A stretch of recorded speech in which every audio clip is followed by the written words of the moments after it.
सुनो मित्रों, कहानी है एक आलसी पति के बारे में। सीतानगर गांव में सुरेश अपनी पत्नी मधु के साथ रहता था, लेकिन सुरेश बहुत ही आलसी था। वो कोई काम नहीं करता था। वो अपने पुरखों की जमीन बेचकर अपना घर चलाया करता था। सुनिए जी, आप कब तक अपना जमीन बेच कर हमारा घर चलाया करोगे? आप पैसे कमाने के लिए किसी के पास काम क्यों नहीं करते, या फिर अपनी जमीन बेचकर कोई कारोबार शुरू कर लीजिए। और जिस हिसाब से आप अभी संपत्ति बेच रहे हैं ना, तो फिर देख लेना अपना ये घर भी नहीं बचेगा।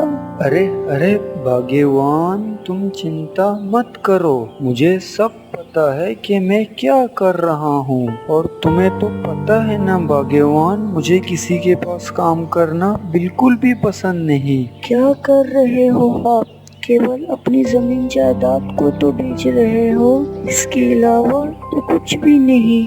आपको विरासत में इतनी सारी जमीन मिली थी, आपने की थी कि जमीन को टुकड़ों में बेच लिया और इससे घर चलाया। इसके बदले आप चाहते तो जमीन पर खेती कर सकते। अब हमारे पास कोई भी जमीन नहीं बचा। अब हमें चिंता हो रही है कि अब हमारा क्या होगा। हाँ हाँ ठीक है, अब मुझे सुबह सुबह ज्ञान मत दो। तुम चिंता मत करो, मैं इस घर को नहीं बेचूंगा। ऐसा कहकर सुरेश अपने घर से निकल जाता है। वो रास्ते में जाकर खुद से ही बातें करने लगता है कि मधु सही कह रही है, मुझे बहुत सारी संपत्ति मिली थी, लेकिन अब मेरे पास घर के अलावा और कुछ भी नहीं है। लेकिन कुछ भी हो जाए, मैं किसी और के पास काम नहीं करूंगा। मुझे कुछ न कुछ तो सोचना ही पड़ेगा, और ना ही मुझे काम करना पड़े और पैसा भी मेरे पास आ जाए। अगले दिन सुबह होने पर सुरेश अपने गांव के सेठ मोहनलाल के पास चला जाता है। अरे भाई, क्या बात है मोहन, आज तुम सुबह सुबह मेरे घर कैसे आ गए? सेठ जी, मैं यहाँ एक बड़े सौदे के लिए आया हूँ, जिसमें आपको बहुत फायदा होगा। अच्छा, तो तुम ही बता दो मेरा कैसे फायदा होगा और मैं तुम्हारी मदद कैसे कर सकता हूँ? मैं एक बहुत बड़ा कारोबार खोलना चाहता हूँ। आप मुझे 1 लाख रुपए देते हैं तो मैं आपको अगले महीने 2 लाख रुपए दे दूंगा। अरे भाई सुरेश, तुम मुझे ये तो बताओ, तुम क्या कारोबार करना चाहते हो? तुम मुझे मेरे पैसे दुगना करके दे रहे हो। सेठ जी, मैं तो ये आपको नहीं बता सकता कि मैं क्या कारोबार करूंगा, लेकिन आप मुझे 1 लाख रुपए दे दीजिए। अगर आप मुझे ऐसे पैसे नहीं दिए तो आप चाहो मेरे घर को गिरवी रख दो, लेकिन आप अभी मुझे 1 लाख रुपए दे दो। ठीक है सुरेश, तुम अपने घर को मेरे पास गिरवी रख रहे हो, इसलिए मैं तुम्हें पैसे दे रहा हूँ।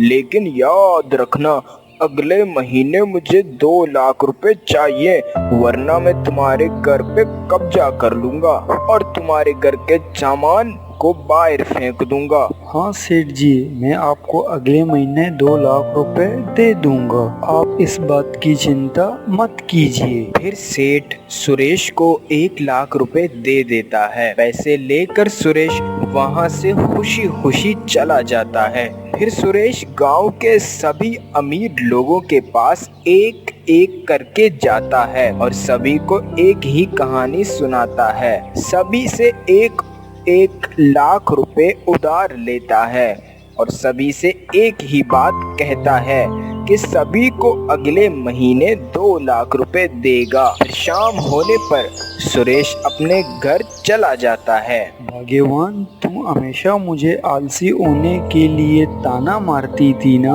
आज देखो मैं कितने सारे पैसे लेकर आया हूँ। लेकिन आपके पास इतने सारे पैसे कहाँ से आए? ये सब मैंने बुद्धिमानी से कमाया है। लेकिन अब आप यहाँ से चलो, अब हम यहाँ नहीं रहेंगे। अरे, तो फिर हम कहाँ जाएंगे? आप मुझे बताओ तो सही, ये पैसा कहाँ से आया? अरे मधु, अभी ये सब बताने का समय नहीं है, मैं तुम्हें बाद में सब कुछ बता दूं। फिर वो दोनों पति पत्नी अपना घर छोड़कर चले जाते हैं। चलते चलते वो एक जंगल में पहुंच जाते हैं। थोड़ा आगे चलने पर इन्हें एक झोपड़ी दिखाई देती है। सुनो भाग्यवान, सामने देखो एक झोपड़ी है। आज रात हम इसी झोपड़ी में रहेंगे और सुबह होने पर यहाँ से चले जाएंगे। ठीक है, जैसा आप सही समझो।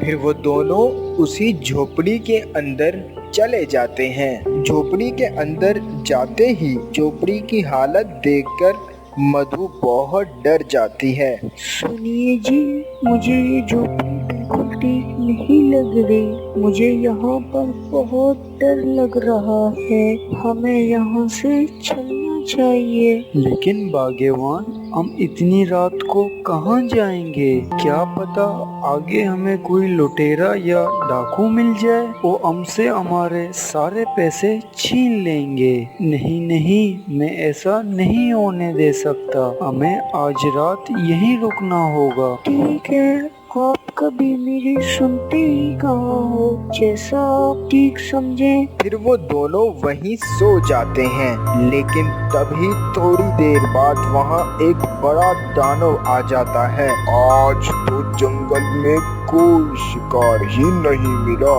मुझे तो बड़ी जोरों की भूख लग रही है। तभी दानव को सुरेश की खराटों की आवाज आती है। अरे ये किसकी आवाज है? कौन है मेरी झोपड़ी के अंदर? फिर वो दानव झोपड़ी के अंदर जाता है। वो देखता है कि सुरेश और उसकी पत्नी उसकी झोपड़ी में सो रहे हैं। अरे वाह, आखिरकार भोजन मेरे लिए ही मेरे झोपड़ी में आ गया। बहुत दिन हो गए इंसानों को खाए हुए। इन दोनों को खाकर आज मेरी भूख शांत हो जाएगी। तभी दोनों दानव की आवाज सुनकर उठ जाते हैं और सीमा दानव को देखकर बहुत डर जाती है। मैं तुम दोनों को खा जाऊंगा। आज तुम दोनों को खाकर कई दिनों की भूख शांत हो जाएगी। अरे हमें छोड़ दो, हमें जाने दो। हमें नहीं पता था कि ये तुम्हारी झोपड़ी है। हमें रुकने के लिए कोई आसरा चाहिए था, इसलिए हम इस झोपड़ी में आ गए। हमें जाने दो। हम दोनों वैसे भी दुबले पतले हैं, तो तुम हमें खाकर अपना पेट नहीं भर पाओगे। अरे बात तो तुम ठीक कह रहे हो। तुम दोनों तो अड्डी पहलवान हो। तुम्हें खाकर मेरी भूख शांत नहीं होगी और ना ही तुम्हें खाकर मुझे मजा आएगा। लेकिन मैं तुमको नहीं खा पाऊंगा, तो मेरे लिए शिकार करके लाना होगा। जाओ, जाकर मेरे लिए शिकार करके लाओ और मेरी भूख को शांत करो।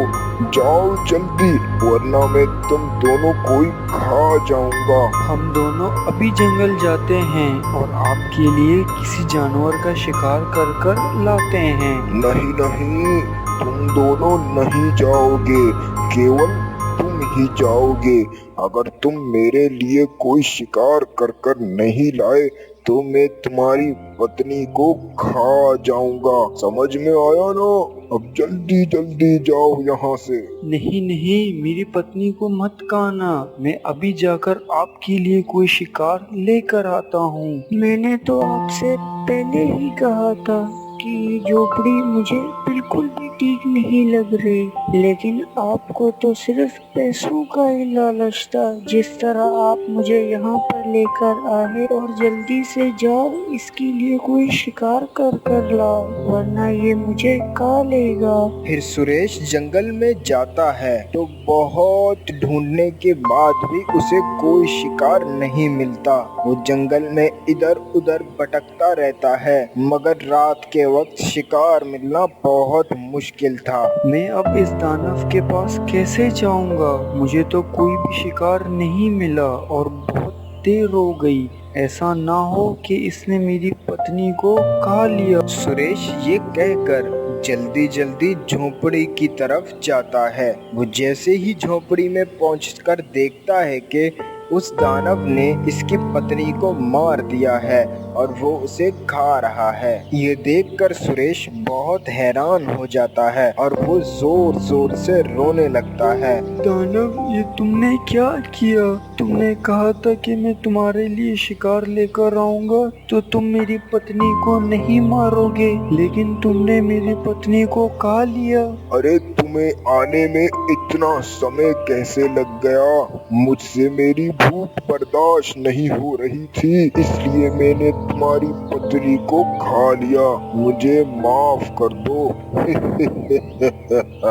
मुझे माफ कर दो मधु, मैं तुम्हें नहीं बचा पाया। अगर मैं गांव के अमीर लोगों से पैसे लेकर नहीं आता और हम यहाँ आते ही नहीं और आज ऐसा होता ही नहीं। मुझे माफ कर देना मधु। फिर सुरेश वहाँ से जंगल में चला जाता है और एक पेड़ के नीचे बैठकर रोने लगता है।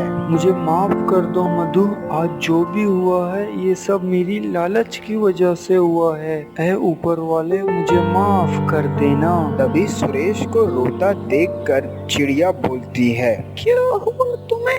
तुम इतना क्यों रो रहे हो? उस दानव ने मेरी पत्नी को मार डाला और कहा गया। अब मैं क्या करूं? मुझे कुछ समझ नहीं आ रहा। अब मैं मेरी पत्नी के बिना कैसे रहूंगा? अच्छा, अब ये बात है, उसने तुम्हारी पत्नी को मार डाला। उस दानव का आतंक बढ़ता ही जा रहा है। वो जंगल के कई जानवरों को खा चुका है, लेकिन तुम चिंता मत करो, मैं तुम्हारी मदद कर सकती हूँ। तुम्हारी पत्नी फिर से जिंदा हो जाएगी। क्या? सच में? तुम सच बोल रहे हो? मेरी पत्नी फिर से जिंदा हो जाएगी? आखिर कैसे मेरी पत्नी वापस जिंदा हो सकती है? जल्दी बताओ मुझे। इसी जंगल में एक बाबा रहते हैं, तुम्हें उनसे मिलना होगा। वही बाबा तुम्हारी पत्नी को फिर से जिंदा कर सकता है, लेकिन वो बाबा इतनी आसानी से हर किसी को गुफा में आने नहीं देते। तुम्हें बहुत से चुनौतियों का सामना करना पड़ेगा। चिड़िया रानी, मैं जरूर उसके पास जाऊंगा, चाहे मुझे किसी भी मुसीबत का सामना करना पड़े। आप मुझे बस रास्ता बताइए कि वो मुझे कहाँ मिलेंगे। तो फिर तुम मेरे पीछे आओ, मैं तुम्हें वहाँ जाने का रास्ता बताती हूँ। फिर सुरेश चिड़िया रानी के पीछे पीछे जाता है। काफी देर चलने के बाद चिड़िया रुक जाती है।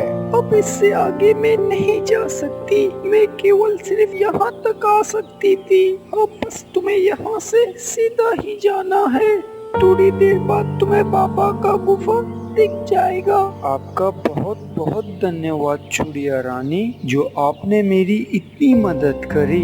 ठीक है, चलो अब मैं आगे चलता हूँ। ऐसा कहकर सुरेश आगे चला जाता है। थोड़ी दूर चलने के बाद सुरेश गुफा के बाहर पहुंच जाता है। तभी वो गुफा में आने वाली सभी कठिनाइयों को पार करके बाबा के पास पहुंच जाता है। बाबा जी, मुझे चिड़िया रानी ने भेजा है। ए तपस्वी बाबा, आंखें खोलिए, मुझे आपकी सहायता की आवश्यकता है। आप ही मेरी सहायता कर सकते हैं। मुझे चिड़िया रानी ने भेजा है, आंखें खोलिए बाबा। फिर बाबा अपनी आंखें खोल देता है। कौन हो तुम और क्यों आए हो मेरी गुफा में? और बताओ तुम्हारी क्या समस्या है? मैं तुम्हारी क्या सहायता कर सकता हूँ? मैं सीता नगर गांव का रहने वाला व्यक्ति हूँ। मैंने एक दिन अपने गांव के सारे जमींदार और सेठों से उधार लेकर गांव छोड़कर भाग गया था और यहाँ जंगल में आ गया था। यहाँ पर मेरा सामना एक दानव से हुआ और उसने मेरी पत्नी को अपना शिकार बना लिया। मैं अपनी पत्नी को दोबारा जीवित करना चाहता हूँ बाबा। मेरी पत्नी की जान मेरे ही लालच के कारण गई है, इसलिए मैं अपनी पत्नी को फिर से जीवित करना चाहता हूँ बाबा। आप ही हैं जो मेरी सहायता कर सकते हैं। अरे दुष्ट आदमी, तुमने लालच के कारण अपनी पत्नी को खो दिया। मैं तुम्हारी कोई सहायता नहीं करूँगा, चले जाओ यहाँ से। बाबा की ये बातें सुनकर सुरेश बाबा से हाथ जोड़कर माफी मांगता है। बाबा आप ऐसे मत बोलिए, आप एक बहुत बड़े मान तस्वी हैं। बाबा मुझ पे कृपा करके मुझे माफ कर दीजिए। मुझे मेरा सबक मिल चुका है। मैं अब आगे से कभी भी लालच नहीं करूँगा। आप बस मेरी पत्नी को जीवित कर दीजिए। आप मेरी सहायता कीजिए बाबा। अच्छा चलो ठीक है, मैं तुम्हारी सहायता अवश्य करूंगा, लेकिन सबसे पहले तुम्हें मेरे 3 विचित्र सवालों के जवाब देने होंगे। तुम जैसे ही मेरे तीसरे सवाल का उत्तर जवाब दोगे तो मैं तुम्हारी पत्नी को जीवित करने के लिए वस्तुएं दे दूंगा और उसी वस्तु से उस दानव का भी अंत होगा। इसलिए तुम्हें मेरे सवालों का जवाब बड़े ही बुद्धिमानी से देना होगा। अगर मेरी कोई भी सवाल का जवाब तुमने गलत दिया तो मैं तुम्हारी सहायता नहीं करूंगा और तुम्हें यहाँ से खाली हाथ जाना होगा। नहीं बाबा, मैं यहाँ से खाली हाथ नहीं जाना चाहता हूँ। मैं आपके तीनों सवालों का सही उत्तर जवाब देने की पूरी कोशिश करूँगा। तो बेटा तुम्हारा पहला प्रश्न है, लाल गाय लकड़ी खाए पानी पिए मर जाए, इसका जवाब क्या है? बाबा के इस प्रश्न का सुनकर सुरेश थोड़ा सोचने लगता है। बाबा आपके प्रश्न का उत्तर है आग, क्योंकि आग लकड़ियों को खा लेता है और पानी से मर जाता है। बहुत ही उत्तम, तुमने बिल्कुल सही उत्तर दिया है। अब तुम्हें मेरे दूसरे प्रश्न का उत्तर देना होगा। तो बताओ ऐसी कौन सी चीज है? तो बताओ बेटा, काला घोड़ा सफेद सवारी, एक के बाद एक की बारी। बाबा आपके इस प्रश्न का उत्तर है रोटी पकाने वाला तवा, क्योंकि उसमें जो काला घोड़ा है वो तवा है और जो सफेद सवारी है वो रोटी है। अरे वाह मित्र, तुमने मेरे इस सवाल का बिल्कुल सही जवाब दिया है। अब तुम्हारा आखिरी सवाल है। अगर तुम इस सवाल का जवाब सही दे दोगे तो मैं तुम्हें वो वस्तु दे दूंगा। तो बताओ, मानव का सबसे बड़ा शत्रु कौन है जो उससे कोई भी काम कराने के लिए मजबूर कर देता है? बाबा आपके इस सवाल का जवाब लालच है, क्योंकि लालच मनुष्य से अरबों काम करवा देता है। मैंने भी लालच में आकर अपनी पत्नी को खोया है। अरे वाह, तुमने तो बहुत ही उत्तम प्रश्नों के उत्तर दिए हैं। मैं तुमसे बहुत खुश हूँ। तुम्हारी बुद्धि ने मुझे प्रभावित कर लिया, इसलिए मैं तुम्हारी सहायता अवश्य करूँगा। वह अपनी शक्ति से सुरेश को एक लकड़ी देता है। जब वो दानव सो रहा होगा तभी तुम्हें इस लकड़ी से इसको मारना है और फिर इसी लकड़ी को अपनी पत्नी के मृत्यु के स्थान पर रख देना। फिर तुम्हारी पत्नी भी जीवित हो जाएगी। आपका बहुत बहुत धन्यवाद बाबा। अब मैं इस लकड़ी से उस दानव का अंत कर पाऊंगा और अपनी पत्नी को वापस जीवंत कर पाऊंगा। जाओ, तुम्हारा कल्याण हो। फिर सुरेश वो लकड़ी लेकर वहां से चला जाता है और उसी जंगल में जाता है जहां वो दानव रहता था। फिर सुरेश उस लकड़ी को झोपड़ी के बाहर रख कर झोपड़ी में चला जाता है। अरे कहाँ चले गए थे तुम मूर्ख? मैं तुम्हारा ही इंतजार कर रहा था। अब तो मुझे बहुत जोरों की नींद आ रही है। मैं सो रहा हूँ। जब मैं उठूँ तो तुम मेरे लिए एक शिकार करके लाना, वरना मैं तुम्हें ही कहा जाऊंगा। जी दानव महाराज, आप बिल्कुल भी चिंता मत कीजिए। मैं आपके लिए शिकार कर कर ले आऊंगा। फिर थोड़ी ही देर में वो दानव सो जाता है और सुरेश उस लकड़ी को लेकर शक्ति से उस दानव को मारता है और अपनी पत्नी के मरे हुए स्थान पर भी उसे रख देता है।